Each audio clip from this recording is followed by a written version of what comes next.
CPS ఉద్యోగుల చైతన్య యాత్రకు మద్దతిస్తున్నాం. ఉద్యోగ సంఘాల ఐక్యవేదిక చైర్మన్ సూర్యనారాయణ. సిపిఎస్ ఉద్యోగుల సంఘం మే 1న చేపట్టనున్న చైతన్య యాత్రకు మద్దతిస్తున్నట్లు ఏపీ ప్రభుత్వ ఉద్యోగ, ఉపాధ్యాయ, కార్మిక, పెన్షన్ల సంఘాల ఐక్యవేదిక చైర్మన్ కేఆర్ సూర్యనారాయణ తెలిపారు. ఆయన విజయవాడలోని మాట్లాడారన్నమాట. ఉద్యోగుల బకాయిలు, సర్వీస్ సమస్యలపై జూన్లో ఐక్యవేదిక తరపున విజయవాడలో సమావేశాన్ని ఏర్పాటు చేస్తామని చెప్పారు. ప్రతి ఉద్యోగి సర్వీస్ రిజిస్టర్లో ప్రభుత్వ బకాయిల వివరాలు నమోదు చేసుకోవాలని సూచించారు.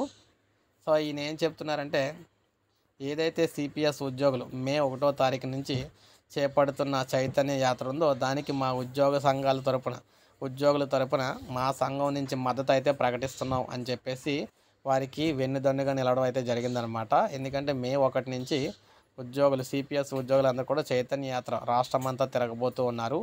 దానికి ఉద్యోగ సంఘాలన్నీ ఒకటి కూడా మద్దతు అయితే ఇస్తున్నాయి. అందులో భాగంగా సూర్యనారాయణ గారు అయితే ప్రెస్ మీట్ పెట్టి వారికి మద్దతు అయితే ప్రకటించారనమాట. సో ఇది మనకు అప్డేట్. ఒక లైక్ చేయండి, సబ్స్క్రైబ్ చేసుకోండి, మన ఛానల్ సబ్స్క్రైబ్ చేసుకొని ఫాలో అవుతున్నాను.